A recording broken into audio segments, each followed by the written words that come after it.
Hello students, question number 3 जो कि जे advance 2024 का है। काफ़ी सिंपल और बेसिक क्वेश्चन है एडवांस के पॉइंट ऑफ व्यू से अगर देखा जाए तो इलेक्ट्रोस्टैटिक और एसएचएम ऑसिलेशन को इंक्लूड करता है। So let's read it and solve it. Question says कि देयर आर टू बीट्स, सभी का मास m और चार्ज q है, are on horizontal frictionless non-conducting circular hoop of radius r. One of the bead is glued to the hoop at some point, while other one performs a small oscillation about the equilibrium position along the hoop. So hoop में ही ये oscillate करेगा. The square of angular frequency omega square basically for this small oscillation अपने को निकालना है. Epsilon not permittivity of free space है, we all know. उसी के बेसिस पर ये 4 ऑप्शन है और उन ऑप्शन में से करेक्ट आंसर अपने को पकड़ना है। Okay, so straight forward question है, इसलिए हम लोग डायरेक्टली सॉल्व करने की कोशिश करेंगे और आंसर तक पहुंचेंगे। एक सर्कुलर हुप लगेगा अपने को, तो एक ऐसा रफ सर्कुलर फिगर बना लेंगे कि ये एक सर्कुलर हुप है इससे, और एक बीड यहाँ पे ग्लूड है, सो ये फिक्स्ड वाली बीड है, ऐसा पकड़ लेते हैं। इसका मास m चार्ज q है। इसके लिए जो दूसरा बीड का इक्विलिब्रियम पोजीशन होगा, equilibrium position, then you know कि इसके जस्ट डायगोनली अपोजिट रहेगा, तो वो इक्विलिब्रियम में रहेगा क्योंकि इलेक्ट्रोस्टैटिक फोर्स उसको इधर लगेगा और नॉर्मल रिएक्शन उसको बैलेंस करेगा या हुप रिएक्शन, तो वो इक्विलिब्रियम में रह सकता है। So that is equilibrium position.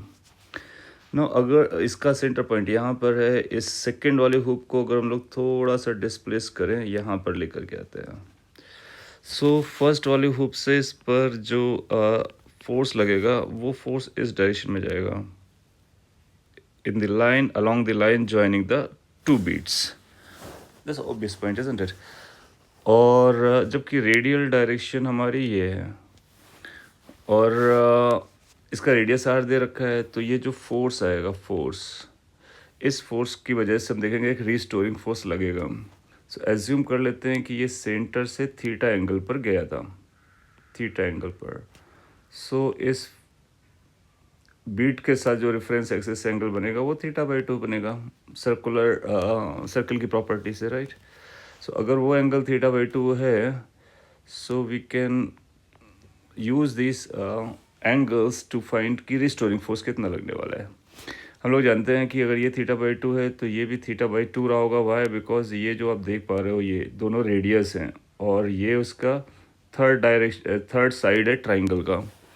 So point is कि वो आइसोसेलेस ट्राइंगल है वहाँ पर, और उस आइसोसेलेस ट्राइंगल का दूसरा एंगल θ/2 होगा, विच बेसिकली सेज कि ये जो बाहर का एंगल है वो भी θ/2 है। सो यहाँ पर भी एक θ/2 एंगल आ रहा है। तो ये जो फोर्स है इसके कंपोनेंट इस डायरेक्शन में किया जा सकता है और एक component towards the tangential direction जो कि रीस्टोरिंग की कंडीशन में जाएगा, and that's going to be F sine θ/2, sine θ/2। Now अगर ये एफ साइन θ/2 फोर्स, थीटा बहुत छोटा है, theta is small, theta very very small है, सो ऑलमोस्ट इस आर्क को हम लोग स्ट्रेट लाइन जैसा ट्रीट कर सकते हैं। सो अगर थीटा बहुत ही स्मॉल है तो साइन θ/2 जो है वो θ/2 हो जाएगा, वो जो भी अप्रोक्सीमेशन कंडीशन उसको लगाएंगे। सो कैन वी क्लेम कि जो रीस्टोरिंग फोर्स है उसकी वैल्यू आएगी एफ साइन θ/2। नाउ जहाँ तक फोर्स की वैल्यू है, फोर्स इज रिटन एज के क्यू अपॉन आर स्क्वायर।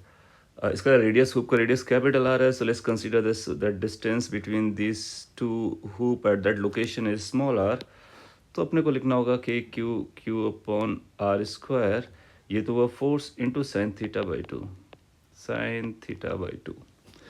अब ये स्मॉल आर के लिए अपने को एक छोटा सा आइसोसेलेस ट्राइंगल कंस्ट्रक्ट कर लेना चाहिए और दोनों आर्क का रिलेशन निकालना है, स्मॉल आर एंड रेडियस का। So this is small r, this is radius, this is radius, this angle is θ/2, isn't it? So we can use cos rule in this triangle. So we will find कि ये are are और इस theta, ये भी theta by to ही हो जाएगा वैसे ना। सो या फिर साइन रूल लगा लेते ज़्यादा सही रहेगा। सो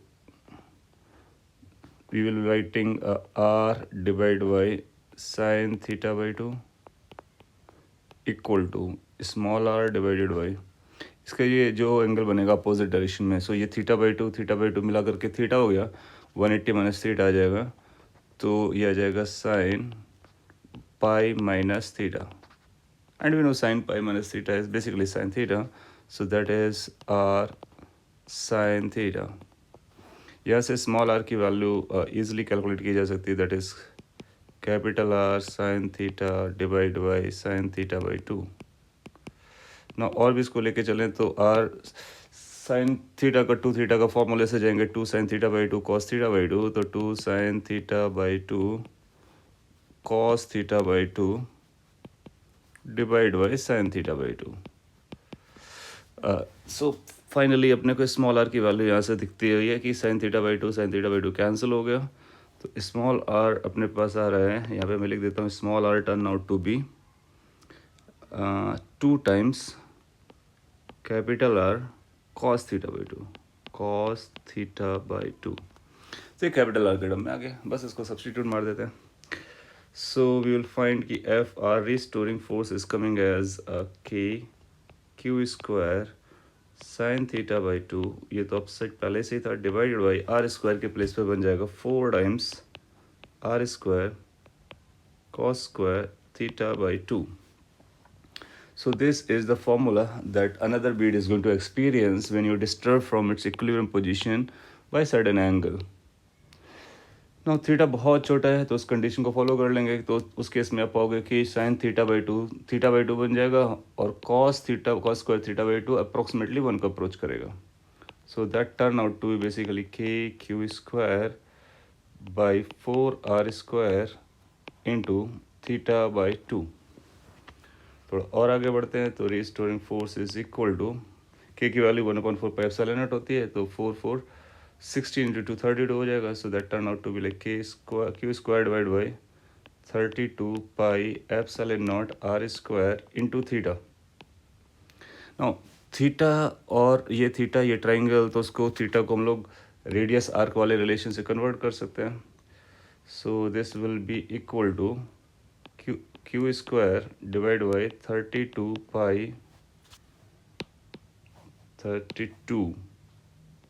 पाई epsilon naught r square into theta को रिप्लेस कर देना है, theta is going to be x divide by arc length divide by radius. So restoring force is equal to q square divide by 32 pi epsilon naught r cube into x. ना ये तो हुआ restoring force. ना अपने को calculate करना है angular frequency का स्क्वायर, सो इसको फोर्स को हम लोग लिख सकते हैं m इंटू ए, रिस्टोरिंग इसलिए माइनस आ जाएगा। So a is equal to you'll find minus q square divide by 32 pi epsilon naught r cube into m into x. Now you can compare this thing with a is equal to minus omega square x. Why? Because doing SHM, तो जैसे आपने claim किया कि SHM है, तो हमको इसको इससे कंपेयर कर लेना है, तो ओमेगा स्क्वायर की वैल्यू ये आ जाएगी, और इसका मतलब हुआ ऑप्शन अगर केयरफुली देखेंगे अब, तो q square upon 32 pi epsilon r q m, ऐसा अपने को बी ऑप्शन में मिलने वाला है। तो जो करेक्ट आंसर बनेगा वो आंसर बी आ जाएगा। सो ये क्वेश्चन काफ़ी बेसिक कह सकते हो, based on the basic concept, थोड़ी सी मैथमेटिकल अप्रोक्सीमेशन, एडवांस के पॉइंट ऑफ व्यू से वेरी स्ट्रेट फॉरवर्ड क्वेश्चन की कैटेगरी में है, ज़्यादा डिफ़िकल्ट कैटेगरी में नहीं है।